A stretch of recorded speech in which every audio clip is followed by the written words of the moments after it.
Hello everyone, welcome to Varnaranjita. ಈ ದಿನ ನಾನು ನಿಮಗೆ ಸಿಲ್ಕ್ ಥ್ರೆಡ್ ಇಯರಿಂಗ್ ಹೇಗೆ ಮಾಡಬೇಕು ಅಂತ ಹೇಳ್ಕೊಡ್ತೀನಿ. ಅದಕ್ಕೆ ಬೇಕಾಗಿರುವ ಮೆಟೀರಿಯಲ್ಗಳು ಈ ರೀತಿ ಇದೆ.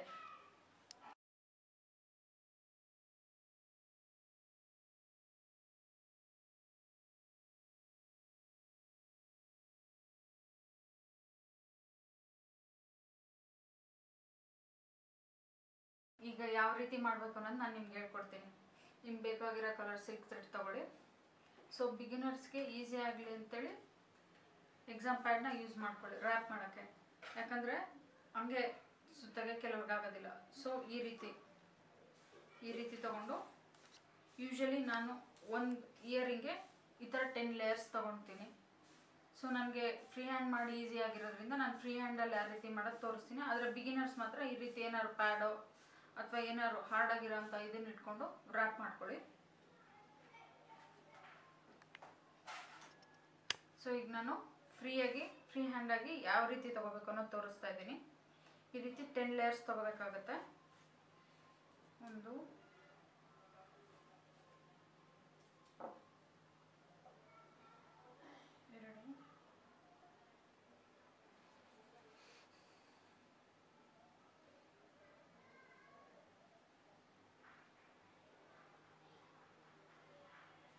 ಇಲ್ಲಿ ಎಂಡಿಗೆ ಬಂದಾಗ ಈ ರೀತಿ ಫೋಲ್ಡ್ ಮಾಡ್ಕೊಳ್ಳಿ. ಫೋಲ್ಡ್ ಮಾಡ್ತಿದ್ದಂಗೆ ಇಲ್ಲಿ ಟೈಟಾಗಿ ಇಟ್ಕೊಂಡ್ರೆ ನಿಮಗೆ ಅದು ಥ್ರೆಡ್ಡು ಜಾರೋಗೋದಿಲ್ಲ.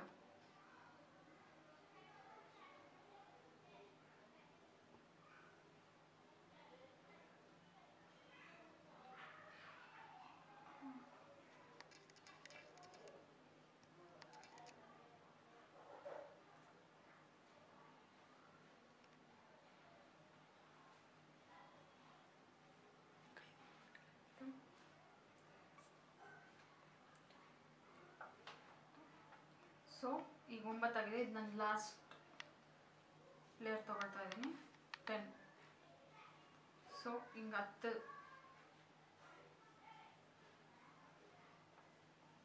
10 ತೊಗೊಂಡಿದ್ದಾದಮೇಲೆ ಇಲ್ಲಿ ನಿಮಗೆ ಅನ್ಇವೆನ್ ಆಗಿ ಬಂದಿರುತ್ತದೆ. ಆಗ ಇದನ್ನು ಸ್ವಲ್ಪ ಕಟ್ ಮಾಡಿಬಿಡಿ, ಸ್ವಲ್ಪ ಭಾಗವನ್ನು. ಇದಾದ ನಂತರ ಇದನ್ನು ಈಸಿಯಾಗಿ ತಗೋಕ್ಕೆ ಇದನ್ನು ನಾನು ನೀಡಲ್ಗೆ ಹಾಕ್ಕೊಳ್ತಾ ಇದ್ದೀನಿ. ಆ 10 ಎಳೆ ದಾರನ ಈ ಥರ ನೀಡಲ್ಗೆ ಏರಿಸ್ಕೊಂಡ್ರೆ ಅದು 20 ಎಳೆ ಆಗುತ್ತದೆ. ಸೊ ಈ ರೀತಿ ಕೊನೆಯಲ್ಲಿ ಅನ್ಇವೆನ್ ಆಗಿರೋ ಪಾರ್ಟ್ನ ಕಟ್ ಮಾಡಿ ತೆಗೆದುಬಿಡಿ.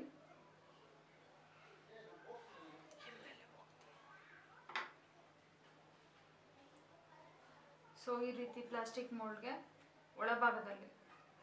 ಒಳಭಾಗದಲ್ಲಿ ಫ್ಯಾಬ್ರಿಕ್ ಗ್ಲೂ ಹಾಕ್ಬಿಟ್ಟು ಫ್ಯಾಬ್ರಿಕ್ ಗ್ಲೂ ಹಾಕಿ ಈ ದಾರನ ಅಷ್ಟು ಎಳೆನ ಒಂದು ಬಿಡ್ದಂಗೆ ಅಷ್ಟು ಎಳೆನ ಇಲ್ಲಿ ಸ್ಟಿಕ್ ಮಾಡ್ಕೊಳ್ಳಿ.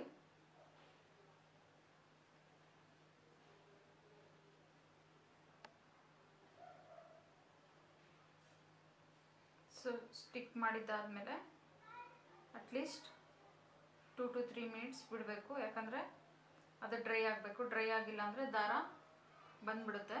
ಈ ರೀತಿ ಸ್ಟಿಕ್ ಮಾಡ್ಕೊಳ್ಳಿ. ಜೊತೆಗೆ ಒಂದು ಬಟ್ಟೆನ ಯಾವಾಗಲೂ ನಿಮ್ಮ ಹತ್ರ ಇಟ್ಕೊಂಡಿರಿ. ಯಾಕಂದರೆ ಗಮ್ ಕೈಗೆ ಹತ್ತಿರೋದು ನೀವು ಸಿಲ್ಕ್ ಇಯರಿಂಗ್ ಮಾಡ್ಬೇಕಾದ್ರೆ ಅದು ಬ್ಲ್ಯಾಕ್ ಮಾರ್ಕಾಗಿ ಸಿಲ್ಕ್ ಮೇಲೆ ಉಳಿಯುತ್ತದೆ. ಸೊ ಎವ್ರಿ ಟೈಮ್ ನೀವು ಗಮ್ ಯೂಸ್ ಮಾಡಿದಾಗ ನಿಮ್ಮ ಕೈನ ಕ್ಲೀನ್ ಮಾಡ್ಕೊಳ್ಳಿ. ಈ ರೀತಿ ಹಾಕಿ ಒಂದು 2 ಮಿನಿಟ್ಸ್ ವೆಯ್ಟ್ ಮಾಡಿ. ಅದಾದಮೇಲೆ 2 ಮಿನಿಟ್ಸ್ ಆದಮೇಲೆ ನೀವು ಇಯರಿಂಗ್ ಮಾಡೋಕ್ಕೆ ಸ್ಟಾರ್ಟ್ ಮಾಡ್ಬೋದು. ಸೊ ಪ್ರತಿ ಟೈಮನ್ನು ನೀವು ಸಿಲ್ಕ್ ಥ್ರೆಡ್ನ ಈ ಥರ ಸಾಫ್ಟ್ ಮಾಡ್ಕೋಬೇಕು. ಅದು ತುಂಬ ಇಂಪಾರ್ಟೆಂಟು. ಯಾಕಂದರೆ ಸಾಫ್ಟ್ ಮಾಡ್ಕೊಂಡಿಲ್ಲ ಅಂದರೆ ಥ್ರೆಡ್ಡು ತುಂಬ ಅನ್ಇವೆನ್ ಆಗಿ ಕೂತ್ಕೊಳ್ಳುತ್ತೆ. ಎರಡನೇ ಅಂದರೆ ಮುಖ್ಯವಾಗಿ ಗಮನದಲ್ಲಿ ಇಟ್ಕೋಬೇಕಾದ್ರೆ ನಿಮ್ಮದು ಒಂದು ಬೆರಳು ಯಾವಾಗಲೂ ಈ ತಳಭಾಗದಲ್ಲೇ ಇರಬೇಕು. ಆಮೇಲೆ ನಿಮ್ಮ ಥಂಬ್ ಫಿಂಗರ್ ಮೇಲ್ಭಾಗದಲ್ಲಿರಬೇಕು. ಸೊ ಈ ರೀತಿ ತಗೊಂಡು ಇವೆನಾಗಿ ಮಾಡ್ಕೊಂಡಿದ್ದಾದಮೇಲೆ ಈ ರೀತಿ ಇಟ್ಕೊಳ್ಳಿ. ಈ ರೀತಿ ಇಟ್ಕೊಂಡಿದ್ದಾದಮೇಲೆ ನೀಡಲ್ನ ತಗೊಂಡು ಮೇಲಿಂದ ಕೆಳಗಡೆ ಹಾಕಿ. ಸೊ ಈ ರೀತಿ ಹಾಕಿದಾಗ ನಿಮಗೆ ಈಗ ಬರುತ್ತದೆ. ಸೊ ಈ ಭಾಗ ನಿಮ್ಮ ರೈಟ್ ಹ್ಯಾಂಡು ಫುಲ್ ಟೈಟಾಗಿ ಇಟ್ಕೊಂಡಿರ್ಬೇಕು ದಾರನ. ಯಾವಾಗಲೂ ನೀವು ಲೂಸ್ ಬಿಟ್ರಿ ಅಂದರೆ ಈ ಥ್ರೆಡ್ ಎಲ್ಲ ಒಂದೊಂದೇ ಲೂಸ್ ಆಗ್ತಾ ಹೋಗುತ್ತೆ. ಬೇಕಿದ್ರೆ ನಿಮಗೆ ಹಾಕಿದ್ಮೇಲೆ ಅನ್ನಿವನಾಗಿ ಕಾಣಿಸ್ತಾ ಇದೆ ಥ್ರೆಡ್ಡು ಅಂದರೆ ಜಸ್ಟ್ ಈ ಥರ ಒಂದ್ಸರಿ ಪ್ರೆಸ್ ಮಾಡಿಕೊಂಡು ಇಲ್ಲಿ ಹೋಲ್ಡ್ ಮಾಡ್ಕೊಳ್ಳಿ, ಈ ತಮ್ ಫಿಂಗರ್, ಲೆಫ್ಟ್ ತಮ್ ಫಿಂಗರಿಂದ. ಸೊ ಇವನ್ನ ಕೂತ್ಕೊಳ್ಳುತ್ತೆ. ಈಗ ನಾನು 2ನೇ ಲೇಯರ್ ಹಾಕ್ತಾ ಇದ್ದೀನಿ. ಸೊ ಅವಾಗೂ ಥ್ರೆಡ್ನ ಕ್ಲೀನಾಗಿ ಈ ಥರ ಮಾಡ್ಕೊಂಬಿಟ್ಟು ನಾನು ತಮ್ ಫಿಂಗರ್ನ ಇದ್ರ ಮೇಲೆ ಇಡ್ತಾ ಇದ್ದೀನಿ. ಆಮೇಲೆ ನೀಡಲ್ ಕೆಳಗಡೆಯಿಂದ ಹಾಕ್ತಾ ಇದ್ದೀನಿ. ಸೊ ನೋಡಿ ಈ ರೀತಿ ಬರ್ತಾ ಹೋಗಬೇಕು. ಇದೇ ರೀತಿ ನಾನೀಗ ಫುಲ್ ಈ ಮೋಲ್ಡ್ನ ಮಾಡ್ಕೋತೀನಿ.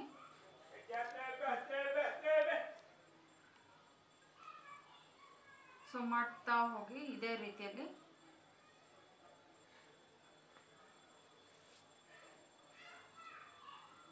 ಮಧ್ಯದಲ್ಲಿ ಎಲ್ಲಾದರೂ ನಿಮಗೆ ಈ ರೀತಿ ಗಂಟಾಗಿದೆ, ಹಿಂದೆ ಗಂಟಾಗಿದೆ ಅಂತೇನಾದ್ರು ಅಂದ್ಕೊಂಡ್ರೆ ಅದ್ರ ಬಗ್ಗೆ ತಲೆ ಕೆಡಿಸ್ಕೋಬೇಡಿ.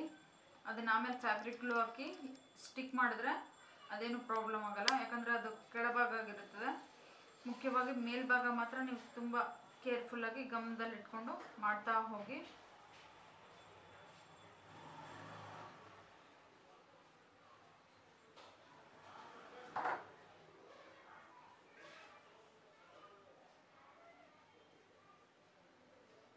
ಥ್ರೆಡ್ ಯಾವಾಗಲೂ ಒಂದ್ರ ಪಕ್ಕದಲ್ಲಿ ಒಂದು ಬರಬೇಕು, ಒಂದ್ರ ಮೇಲೆ ಒಂದು ಹಾಕ್ಕೊಂಡ್ರೆ ಚೆನ್ನಾಗಿ ಕಾಣೋದಿಲ್ಲ ಇಯರಿಂಗು.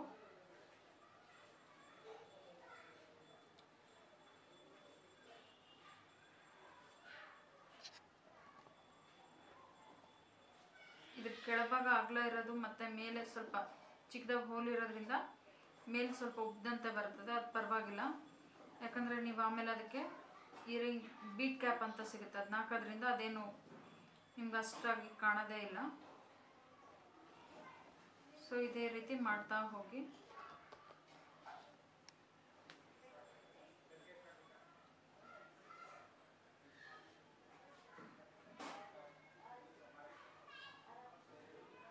ಮೊದಲು ನಿಮ್ಗೆ ಮಾಡೋಕ್ಕೆ ಸ್ವಲ್ಪ ಕಷ್ಟ ಆಗ್ಬೋದು. 1 ಇಯರಿಂಗ್ 2 ಇಯರಿಂಗ್ ಟ್ರೈ ಮಾಡಿ, ಚೆನ್ನಾಗಿ ಬಂದಿಲ್ಲ ಅಂದರೆ ಪರವಾಗಿಲ್ಲ. ಆದರೆ ಮಾಡ್ತಾ ಮಾಡ್ತಾ ನಿಮಗೆ ಗೊತ್ತಾಗುತ್ತೆ ಯಾವಾಗ ಎಷ್ಟು ಟೈಟ್ ಹಿಡಿದ್ರೆ ಅದು ಕ್ಲಿಯರಾಗಿ ಕೂತ್ಕೊಳ್ಳುತ್ತೆ. ಎಲ್ಲಿ ನಾನು ನನ್ನ ತಮ್ಮ ಫಿಂಗರು ಆಮೇಲೆ ಇದನ್ನು ಮಿಡಲ್ ಫಿಂಗರ್ ಇಟ್ಕೊಂಡಿದ್ದೀನೋ ಅಲ್ಲಿ ಇಟ್ಕೊಂಡ್ರೆ ಮಾತ್ರ ಕ್ಲಿಯರಾಗಿ ಬರುತ್ತೆ, ಇಲ್ಲಾಂದರೆ ಕ್ಲಿಯರಾಗಿ ಬರೋದಿಲ್ಲ.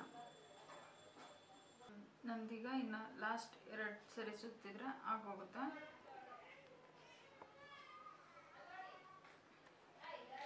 ಆದಷ್ಟು ನೀವು ದಾರಾನ ಯಾವಾಗಲೂ ಜಾಸ್ತಿನೇ ತಗೊಳ್ಳಿ, ಯಾಕಂದರೆ ಕಡಿಮೆ ಬಂದರೆ ಮತ್ತೆ ಮತ್ತೆ ತೊಗೊಂಡು ಮಾಡಿದ್ರೆ ಅಷ್ಟು ಚೆನ್ನಾಗಿರಲ್ಲ.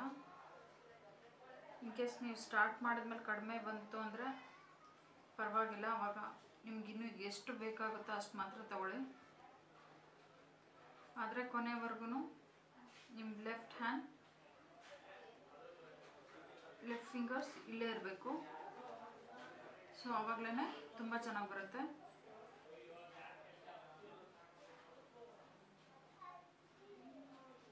ನೀವೆಷ್ಟು ಟೈಟಾಗಿ ಎಳಿತೀರೋ ಅಷ್ಟು ಚೆನ್ನಾಗಿ ನಿಮ್ಮ ಇಯರಿಂಗ್ ಬರ್ತದೆ.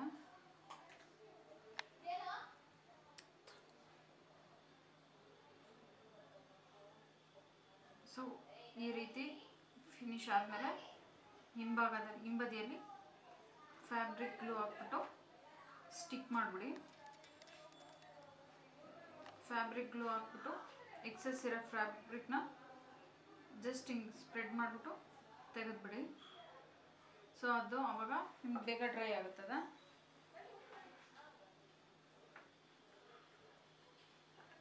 ಸೊ ಇಷ್ಟು ದಾರ ಎಕ್ಸ್ಟ್ರಾ ಇರೋದ್ರಿಂದ ಅದನ್ನು ಕಟ್ ಮಾಡಿ ತೆಗೆದುಬಿಡಿ.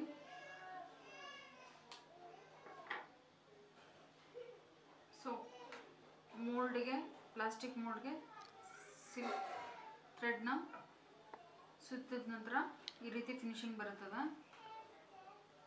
ಸೊ ಇನ್ನೊಂದು ಆಲ್ರೆಡಿ ನಾನು ರೆಡಿ ಮಾಡಿ ಇಟ್ಕೊಂಡಿದ್ದೀನಿ. ಸೊ ಇದಕ್ಕಿವಾಗ ಯಾವ ರೀತಿ ವರ್ಕ್ ಮಾಡಬೇಕು ಅನ್ನೋದು ನಾನು ನಿಮ್ಗೆ ತೋರಿಸ್ತೀನಿ. ಅದಕ್ಕೆ ಐ ಪಿನ್ ತೊಗೊಳ್ಳಿ, ಅದಕ್ಕೆ ಹೆಡ್ ಪಿನ್ ಹಾಕಿ. ಹೆಡ್ ಪಿನ್ ಏನಕ್ಕೆ ಹಾಕ್ತೀವಿ ಅಂದರೆ ಮೇಲೆ ಅಗಲ ಜಾಸ್ತಿ ಇರೋದ್ರಿಂದ ನೀವು ಬರೀ ಐ ಪಿನ್ ಹಾಕಿದರೆ ಅದು ಕುತ್ಕೊಳ್ಳೋದಿಲ್ಲ, ಹೊರಗಡೆ ಬಂದುಬಿಡುತ್ತೆ. ಅದಕ್ಕಾಗಿ ನಾನು ಹೆಡ್ ಪಿನ್ ಹಾಕಲೇಬೇಕು ನೀವು. ಸೊ ಇದು ಈ ಥರ ಮೂವ್ ಆಗ್ತಾನೆ ಇರುತ್ತೆ, ಮೂವ್ ಆಗ್ತಾ ಇರುತ್ತೆ. ಸೊ ಅದಕ್ಕಾಗಿ ನೀವು ಕ್ವಿಕ್ ಫಿಕ್ಸ್ ಅಂತ ಗಮ್ ಸಿಗ್ತದೆ. ಸೊ ಐ ಪಿನ್ಗೂ ಹಾಗೆ ಬೀಟ್ ಕ್ಯಾಪ್ಗೂ ಗಮ್ ಹಾಕಿದರೆ ಜಸ್ಟ್ ಅದು ಫ್ಯೂ ಸೆಕೆಂಡ್ಸ್ ಒಳಗೆ ಸ್ಟಿಕ್ ಆಗಿ ಹೋಗುತ್ತೆ. ಫಸ್ಟ್ ಈ ರೀತಿ ಗಮ್ ಹಾಕೊಂಬಿಡಿ.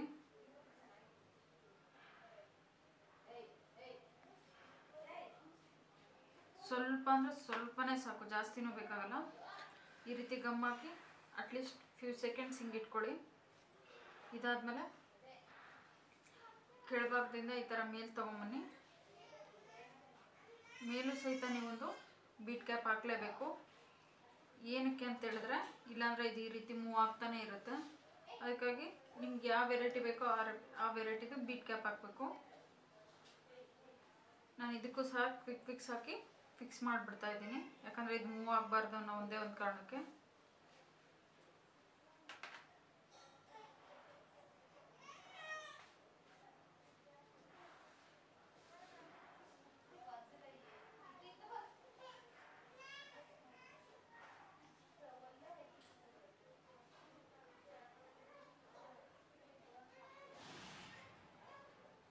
ಇದು ಸ್ವಲ್ಪ ಫ್ಯೂ ಸೆಕೆಂಡ್ಸ್ ಬಿಟ್ಬಿಡಿ. ಸೊ ಅದು ಡ್ರೈ ಆಗುತ್ತೆ. ಆ ಡ್ರೈ ಆಗೋದ್ರೊಳಗಡೆ ನೀವು ಇನ್ನೊಂದು ಬೇಕಿದ್ರೆ ರೆಡಿ ಮಾಡ್ಕೊಳ್ಳಿ. ಸೊ ನಾನೀಗ ಅದಕ್ಕೆ ಕುಂದನ್ಸಿರೋಂಥ ಬಾಲ್ಸಿಂದ ಇವತ್ತು ಡೆಕೋರೇಟ್ ಮಾಡೋದು ಹೇಗೆ ಅಂತ ತೋರಿಸ್ತಾ ಇದ್ದೀನಿ. ಸೊ ನಾನು ಇದಕ್ಕೆ 2 ಬೀಡ್ಸ್ನ ಹಾಕ್ತಾಯಿದ್ದೀನಿ.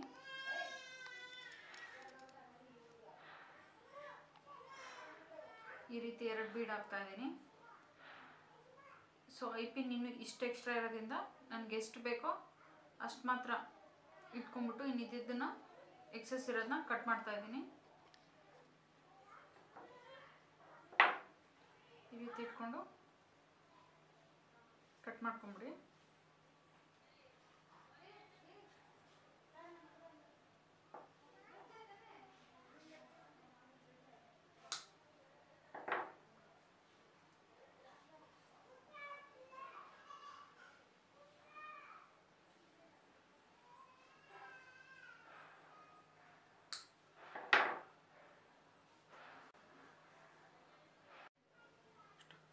ಕಟ್ ಮಾಡಿದ್ದಾದಮೇಲೆ ಈ ರೀತಿ ಇದನ್ನು ಇಕ್ಕಿದ್ದನ್ನು ಒಳಭಾಗಕ್ಕೆ ಟ್ವಿಸ್ಟ್ ಮಾಡ್ಕೊಂಬಿಡಿ.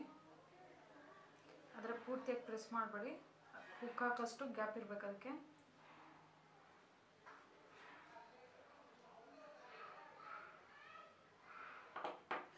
ಸೊ ಈ ರೀತಿ ನಿಮ್ಗೆ ರೆಡಿ ಆಗುತ್ತೆ.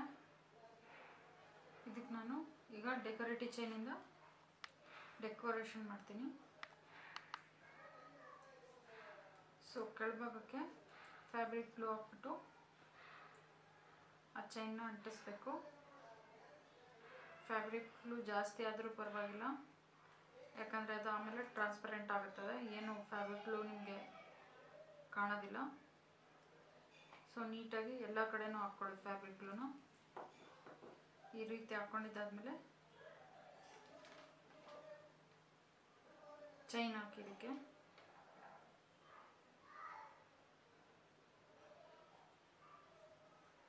ಚೈನ್ ಹಾಕ್ಬಿಟ್ಟು ಸುಮ್ಮನೆ ಒಂದ್ಸರಿ ಪ್ರೆಸ್ ಮಾಡಿ.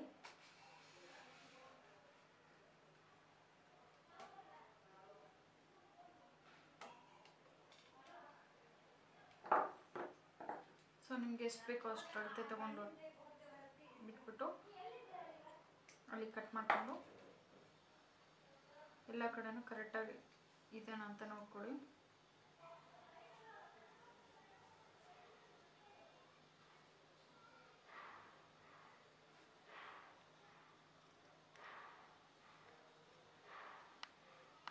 ಈ ರೀತಿ ಕೆಳಗಡೆ ಇಟ್ಬಿಟ್ಟು ಒಂದ್ಸರಿ ಜಸ್ಟ್ ಈ ಥರ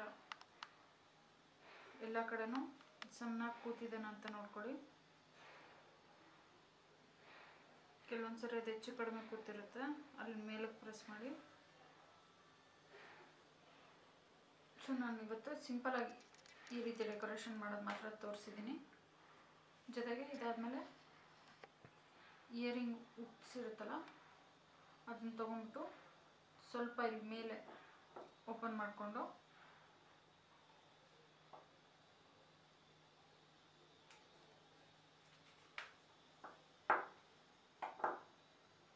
ಆವಾಗಲೇ ನೀವು ಸ್ಪೇಸ್ ಬಿಟ್ಟಿರ್ತೀರಲ್ಲ ಅಲ್ಲಿಗೆ ಜಾಯಿನ್ ಮಾಡಿಕೊಂಡು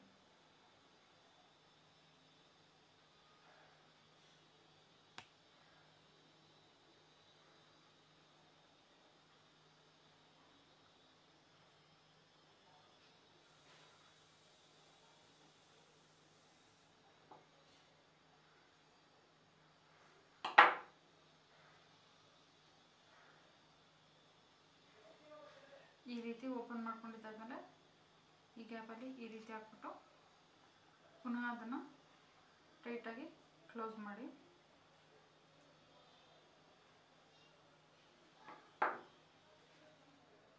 ಸೊ ಕಂಪ್ಲೀಟಾಗಿ ಫಿನಿಶ್ ಆದಮೇಲೆ ನಿಮಗೆ ಈ ರೀತಿ ಕಾಣ್ತದೆ.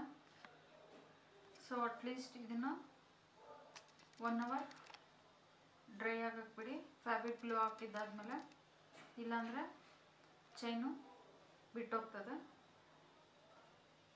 ಸೊ ಇದೇ ರೀತಿ ಇನ್ನೊಂದು ಇಯರಿಂಗ್ನು ರೆಡಿ ಮಾಡ್ಕೊಳ್ಳಿ. ನೀವು ಇನ್ನೊಂದನ್ನು ಮಾಡ್ಕೊಳ್ಳಿ, ನಾನು ಆಲ್ರೆಡಿ ಮಾಡಿಟ್ಟಿದ್ದೀನಿ, ಅದನ್ನು ನಿಮ್ಗೆ ತೋರಿಸ್ತೀನಿ. ಸೊ ಎರಡೂ ಮಾಡಿದ್ಮೇಲೆ ಈ ರೀತಿ ನಿಮಗೆ ಸಿಗುತ್ತೆ. ಫ್ಯಾಬ್ರಿಕ್ ಗ್ಲೂ ಸ್ವಲ್ಪ ಡ್ರೈ ಆಗಬೇಕು, ಡ್ರೈ ಆಗೋಕ್ಕೆ ಅಟ್ಲೀಸ್ಟ್ ಒಂದು 20 minutes ಬೇಕಾಗುತ್ತೆ. ಡ್ರೈ ಆದಮೇಲೆ ಇಲ್ಲಿ ಎಕ್ಸ್ಟ್ರಾ ಇರೋ ಫ್ಯಾಬ್ರಿಕ್ ಗ್ಲೂ ಎಲ್ಲ ಕ್ಲೀನಾಗಿ ಟ್ರಾನ್ಸ್ಪರೆಂಟ್ ಥರ ಕಾಣುತ್ತೆ, ಅದೇನು ಪ್ರಾಬ್ಲಮ್ ಆಗಲ್ಲ, ಅದನ್ನು ವೈಪ್ ಮಾಡೋಕ್ಕೆ ಹೋಗ್ಬೇಡಿ. ಸೊ ಇದೇ ರೀತಿ ಹ್ಯಾಂಗಿಂಗ್ ಇಯರಿಂಗ್ಸು ಇನ್ನೊಂದೆರಡು ನಾನು ಮಾಡಿರೋದು ತೋರಿಸ್ತೀನಿ. ನಿಮ್ಗೆ ಯಾವ ರೀತಿ ಡಿಸೈನು ಯಾವ ಕಲರ್ ಬೇಕಾದರೂ ಮಾಡ್ಕೋಬೋದು. ಸೊ ನಿಮ್ಮ ಡ್ರೆಸ್ಗೆ ಸೀರೆಗೆ ಮ್ಯಾಚಿಂಗ್ ಇರೋ ಥರ ನಿಮ್ಗೆ ಯಾವ ರೀತಿ ಬೇಕೋ ಆ ರೀತಿ ಡಿಸೈನ್ಸ್ನ ಮಾಡ್ಕೊಳ್ಳಿ. ಸೊ ಈಗ ನಾನು ಮಾಡಿರೋ ಒಂದೆರಡು ಸ್ಯಾಂಪಲ್ಸ್ ನಿಮ್ಗೆ ತೋರಿಸ್ತೀನಿ.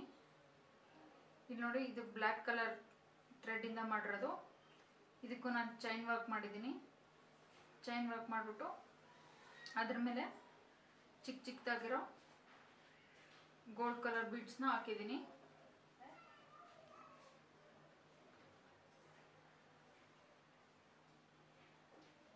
ಸೊ ಇದೇ ರೀತಿ ನಾನು ಇನ್ನೊಂದು ಪೇರ್ ತೋರಿಸ್ತೀನಿ. ಇದು ಸಹಿತ ಅದೇ ಥರ ಹ್ಯಾಂಗಿಂಗ್ ಇದು ಗ್ರೀನ್ ಕಲರ್ ಥ್ರೆಡ್ಡಲ್ಲಿ ಮಾಡಿರೋದು. ಹಾಗೆ ಜೊತೆಗೆ ಇದ್ರ ಮೇಲೆ ಚಿಕ್ಕದಾಗಿರೋ ಕುಂದನ್ ಅಂಟಿಸಿದ್ದೀನಿ. ವೈಟ್ ಕಲರ್ ಕುಂದನ್ ಅಂಟಿಸ್ಬಿಟ್ಟು ಅದ್ರ ಸುತ್ತರ ಗೋಲ್ಡ್ ಕಲರ್ ಚೈನ್ ಸಿಗುತ್ತೆ, ಅದನ್ನು ನಾನು ಇದ್ರ ಸುತ್ತರ ಹಾಕಿದ್ದೀನಿ. ಸೊ ಇದೇ ರೀತಿ ನಿಮಗೆ ಯಾವ ರೀತಿ ಯಾವ ಕಲರ್ ಬೇಕೋ ಆ ಕಲರು, ಯಾವ ಡಿಸೈನ್ ಬೇಕೋ ಆ ಕಲರು, ಪ್ಯಾಟ್ರನು ನಿಮ್ಗೆ ಏನು ಬೇಕೋ ಆ ರೀತಿ ನೀವು ಮಾಡ್ಕೋಬೋದು.